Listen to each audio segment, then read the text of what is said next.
Hey everybody, this is Anamika and you are watching Pathshala Rishikesh. आज के video में हम बात करने वाले हैं भारत के पहले जियोलॉजिकल पार्क के बारे में, यानी कि भारत में भी हाल ही में अप्रूव हुआ है भारत का पहला भूवैज्ञानिक पार्क। तो उसी के बारे में हम आज के वीडियो में डिस्कस करेंगे।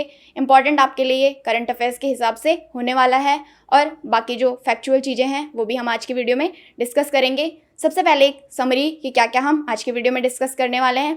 तो सबसे पहले हम जानेंगे कि ये न्यूज़ में क्यों है, चर्चा में क्यों है, क्यों हम इसके बारे में डिस्कस कर रहे हैं। उसके बाद हम आएंगे कि एक जियोलॉजिकल पार्क क्या होता है, किसको जियोलॉजिकल पार्क बोला जाता है, यानी कि इसकी डेफिनेशन। क्योंकि अगर आप कोई भी टॉपिक पढ़ रहे हैं तो उसके आपको बेसिक पता होने चाहिए, तभी आप चीज़ों को कनेक्ट कर पाते हैं। फिर हम जानेंगे भारत का पहला जो जियोलॉजिकल पार्क खोला गया है, कहाँ पे ये खोला गया है, जो भी इससे रिलेटेड फैक्ट्स होंगे उनके बारे में हम बात करेंगे। और लास्ट में हम बात करेंगे जियोलॉजिकल सर्वे ऑफ इंडिया, जिसको कि शॉर्ट में जीएसआई भी बोला जाता है, जो कि इसकी पेरेंट बॉडी होती है। किसी भी जियोलॉजिकल पार्क को अगर अप्रूव किया जाना है भारत में तो वो काम होगा जियोलॉजिकल सर्वे ऑफ इंडिया। तो इसके बारे में भी हम बात करेंगे। तो महत्वपूर्ण आपके लिए वीडियो होने वाली है। आगे बढ़ने से पहले आपके लिए क्वेश्चन है जिसका आंसर आपको कमेंट बॉक्स में देना है। क्वेश्चन पढ़ लेते हैं। क्या पूछ रहा है आपको, जीएसआई के पहले डायरेक्टर जनरल कौन थे? तो जीएसआई मतलब जियोलॉजिकल सर्वे ऑफ इंडिया के आपको पहले भारतीय डायरेक्टर जनरल बताने हैं। यहाँ पे आपको इंडियन वर्ड पे फोकस करना है, भारतीय आपको पूछ रहा है। राजेंद्र सिंह गारखाल, एमएस कृष्णन, थॉमस ऑल्धम और धृति बनर्जी आपके पास ऑप्शन है। सही आंसर आपको मिलेगा हमेशा की तरह वीडियो के एंड में। तो अब हम आ जाते हैं अपने टॉपिक पे। सबसे पहले बात कर लेते हैं कि ये चर्चा में क्यों है, क्यों हम इसके बारे में बात कर रहे हैं। तो अभी हाल ही में पहला जियोलॉजिकल पार्क भारत का खोला गया है। कहाँ पे? मध्य प्रदेश में। ठीक है, 35 करोड़ की इसकी लागत है। तो ये भी आपको याद रखना है, कितने एस्टिमेट कॉस्ट इसकी क्या है, तो वो है आपकी 35 करोड़। और पहला ये भारत का है। आज तक कोई भी जियोलॉजिकल पार्क भारत में नहीं है। बहुत सारी जियोलॉजिकल हेरिटेज साइट होती हैं, तो उसमें और जियोलॉजिकल पार्क में आपको कंफ्यूज नहीं होना है। पार्क में और हेरिटेज साइट में डिफरेंस होता है। तो पहला जियोलॉजिकल पार्क है, मध्य प्रदेश के नाम हुआ है, तो ये आपको ध्यान रखना है। अब हम आ जाते हैं अपने टॉपिक पे कि जियोलॉजिकल पार्क होता क्या है। ठीक है, जैसे आपने वर्ड सुना होगा जियोलॉजी।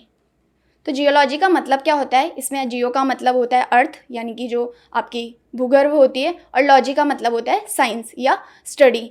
तो जो हम पृथ्वी की स्टडी करते हैं उसको बोला जाता है जियोलॉजी। तो वहीं से आपका वर्ड आता है जियोलॉजिकल पार्क। ठीक है, तो एक ऐसा एरिया होता है जो कि यूज़ किया जाता है किसी भी जियोलॉजिकल हेरिटेज साइट को प्रोटेक्ट करने के लिए, या उसका सस्टेनेबल वे में कैसे हम उसका यूज़ कर सकते हैं, उस जियोलॉजिकल हेरिटेज साइट का, जो कि लोगों के लिए, हमारे वेलबींग के लिए या हमारे इकोनॉमिक डेवलपमेंट के लिए काम में आए। तो ये काम आपका होगा जियोलॉजिकल पार्क का। जियोलॉजिकल पार्क का काम नहीं होगा, बेसिकली वहाँ पे जो कर्मचारी होंगे तो उसका ये काम होगा कि वो उस जियोलॉजिकल हेरिटेज साइट को किस तरीके से हम उसको यूज़ करें, उसको प्रोटेक्ट करें, और मतलब वेलबींग के लिए, ह्यूमन के वेलबींग के लिए। ठीक है, ये होगा आपका जियोलॉजिकल पार्क का काम। इसका सबसे इम्पॉर्टेंट फैक्ट्स आपके हैं कि आपके अभी हाल फिलहाल में 169 यूनेस्को ग्लोबल जियो पार्क हैं। यूनेस्को इसको डिक्लेयर करता है ग्लोबली, लेकिन भारत में मैंने आपको बताया कि जियोलॉजिकल सर्वे ऑफ इंडिया का ये काम होता है। ठीक है, और 44 कंट्रीज़ में ये डिफरेंट कंट्रीज़ में ये हैं जियोलॉजिकल पार्क। जैसे कि अभी भारत में पहला खुल रहा है, तो इसी तरीके से 44 कंट्रीज़ में आपको टोटल मिलेंगे और 169 ये हैं। ठीक है, अगर हम जियोलॉजिकल हेरिटेज साइट की बात करें तो हमारे पास नेशनल जियोलॉजिकल हेरिटेज साइट है टोटल 34। तो ये नंबर भी आपको याद रखना है। जियोलॉजिकल साइट्स हमारे पास 34 और जियोलॉजिकल पार्क हमारा पहला खुल रहा है मध्य प्रदेश में। ठीक है, जैसे कि बहुत सारी जियोलॉजिकल हेरिटेज साइट हैं। मान लो कि एक मध्य प्रदेश में ही आपको उस एरिया में जहाँ पे हमारा जियोलॉजिकल पार्क खुल रहा है वहाँ पे आपको बहुत सारी साइट्स मिलेंगी। तो उन्हीं साइट्स को कैसे प्रोटेक्ट करना है, ये जियोलॉजिकल पार्क का काम होगा। तो आपको आई होप समझ में आ गया हो। अब हम बात कर लेते हैं जो हमारा पहला जियोलॉजिकल पार्क खुला है, कहाँ पे ये खुला है, उसके बारे में हम बात कर लेते हैं। तो ये अभी हाल ही में जियोलॉजिकल सर्वे ऑफ इंडिया ने, यानी कि जीएसआई ने अप्रूव करा है भारत का पहला जियो पार्क। कहाँ पे? लम्हेटा विलेज में, जो कि आपका मध्य प्रदेश में आपको मिलेगा। ये पार्क आपको मिलेगा नर्मदा नदी के किनारे पे। ठीक है, तो ये भी आपको ध्यान रखना है। क्वेश्चन किसी भी तरीके से आपको पूछा जा सकता है कि जो भारत का पहला जियो पार्क खोला गया है वो कौन सी नदी के किनारे पे है, तो इसका आंसर हो जाएगा नर्मदा नदी के किनारे। लम्हेटा विलेज में ये खोला गया, जो कि जबलपुर डिस्ट्रिक्ट ऑफ मध्य प्रदेश में आपको मिलेगा। और इसकी कॉस्ट मैंने आपको बता दी, 35 करोड़ इसकी कॉस्ट हो जाएगी। ठीक है, जो ये साइट है, जो आपका लम्हेटा विलेज में जो साइट है, 2 साइट है यहाँ पे एक्चुअली।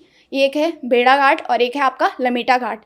ये जो दोनों साइट हैं ये ऑलरेडी यूनेस्को की जियो हेरिटेज साइट में लिस्टेड हैं, तो इसलिए भी इम्पॉर्टेंट हो जाता है कि यूनेस्को की ये लिस्ट में ऑलरेडी शामिल हैं दोनों साइट।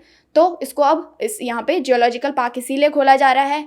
क्यों ये लिस्ट में शामिल हैं, इसके लिए इनका कोई रीज़न होगा, क्योंकि अपने आप में कोई इंपॉर्टेंस होती है तभी इनको यूनेस्को की वर्ल्ड हेरिटेज साइट में आपका लिस्ट में डाला जाता है। तो यहाँ पे आपको डायनासोर के फॉसिल्स मिलेंगे, ठीक है।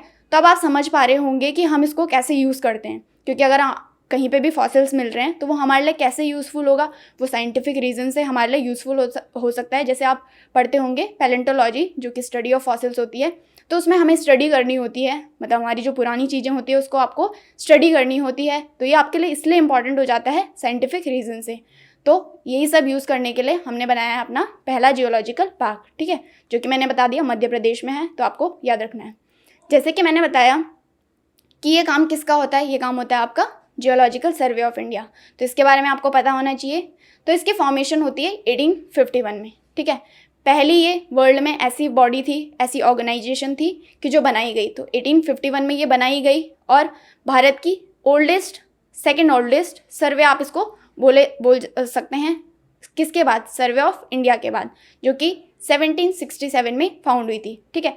तो सर्वे ऑफ इंडिया के बाद geological survey of India Bharat की दूसरी ओल्डेस्ट सर्वे है, ठीक है। सर्वे ऑफ इंडिया की हम बात करें तो इसके हेडक्वार्टर आपको कहाँ मिलेंगे? देहरादून में, ठीक है। और जियोलॉजिकल सर्वे ऑफ इंडिया की बात करें तो इसके हेडक्वार्टर आपको मिलेंगे कोलकाता, जो कि है वेस्ट बंगाल में, ठीक है। तो दोनों में कंफ्यूज नहीं होना है, दोनों अलग अलग चीज़ें हैं। जो आपकी जियोलॉजिकल सर्वे ऑफ इंडिया है ये आती है आपकी मिनिस्ट्री ऑफ माइंस के अंडर, ठीक है। तो ये भी आपको क्वेश्चन पूछा जा सकता है कि कौन सी मिनिस्ट्री के अंदर आती है, तो मिनिस्ट्री ऑफ माइंस, जिसके हमारे मिनिस्टर कौन है? प्रहलाद जोशी हमारे मिनिस्ट्री ऑफ माइंस के मिनिस्टर हैं, तो ये भी आपको ध्यान रखना है, ठीक है। इसके फाउंडर कौन थे जिन्होंने जियोलॉजिकल सर्वे ऑफ इंडिया को फाउंड करा था? तो 1851 की बात है, तो उस टाइम पे ब्रिटिश थे, तो इनका नाम है थॉमस ऑल्धम, ठीक है। तो इन्होंने ये फाउंड करा था, जिसके हेडक्वार्टर आपको मिलेंगे वेस्ट बंगाल, जो कि कोलकाता में, ठीक है। तो ये हो गया जियोलॉजिकल सर्वे ऑफ इंडिया के बारे में, जो कि आपको पता होना चाहिए। अब हम आ जाते हैं अपने क्वेश्चन पे, जो कि मैंने आपको पूछा था, पहले भारतीय डायरेक्टर जनरल आपको बताने थे जियोलॉजिकल सर्वे ऑफ इंडिया, तो इसका आपका आंसर हो जाएगा MS कृष्णन, ठीक है। अगर हम राजेंद्र सिंह गारखाल की बात करें तो ये प्रेजेंट में जियोलॉजिकल सर्वे ऑफ इंडिया के डायरेक्टर जनरल हैं, तो प्रेजेंट भी आपको पता होना चाहिए। थॉमस ऑल्धम मैंने बता दिया इसके फाउंडर हैं, और धृति बनर्जी हैं आपकी जूलॉजिकल सर्वे ऑफ इंडिया की डायरेक्टर जनरल, ठीक है। तो ये हैं जूलॉजिकल सर्वे ऑफ इंडिया के डायरेक्टर जनरल, और geological survey of director general मैंने आपको बता दिया पहले भारतीय थे MS कृष्णन, ठीक है। इसके हेडक्वार्टर भी आपको मिलेंगे वेस्ट बंगाल में, तो ये भी आपको ध्यान रखना है, दोनों के हेडक्वार्टर वेस्ट बंगाल में है, तो ईजी है आपको याद रखना, ठीक है।